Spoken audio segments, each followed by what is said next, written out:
मिलिंद नार्वेकर यांना 11 मतं मिळाली आहेत सर।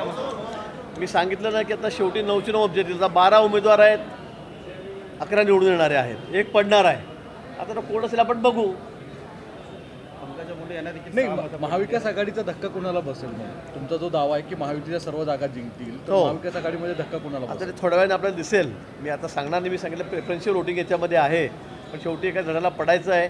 आमचे सर्व उमेदवार निवडून येतील आणि एक महाआघाडीचा उमेदवार त्या ठिकाणी पडणार। प्रज्ञा सातव यांना देखील 11 मतं पडल्याचं कळतं आहे। मिलिंद नार्वेकर देखील आहेत, मात्र शेकापचे जयंत पाटील यांच्या संदर्भात जरा प्रश्नचिन्ह उपस्थित होतंय का? की आपल्याला तेच म्हणतो की एक लढ्याला पडायचं आहे, पण आमचा निश्चित पडणार नाही। आमचे सर्व उमेदवार या ठिकाणी निवडून येतील, त्यामुळे आता कोण पडेल कोण पडणार नाही अजून सांगता येणार नाही। सेक्रेट प्रेफरन्स त्या ठिकाणी घ्यावा लागेल, ती मतं अधिक लक्षात घ्यावी लागतील, त्यामुळे बराच वेळ या सगळ्या मतमोजणीला लागणार आहे। पण निश्चित आमचे 9चे 9 उमेदवार आम्ही जेवढे उभे केलेले आहेत ते सर्व निवडून येतील। वैद्य अवैध संदर्भात देखील छाननी होतीये। तुम्हाला वाटतं म्हणजे सगळेच तुम्ही ज्या पद्धतीनं मार्गदर्शन केलं होतं आमदारांना, वैद्य होऊ शकतं का? एका मतपत्रिकेत गोंधळ झालेला आहे असं कळतंय।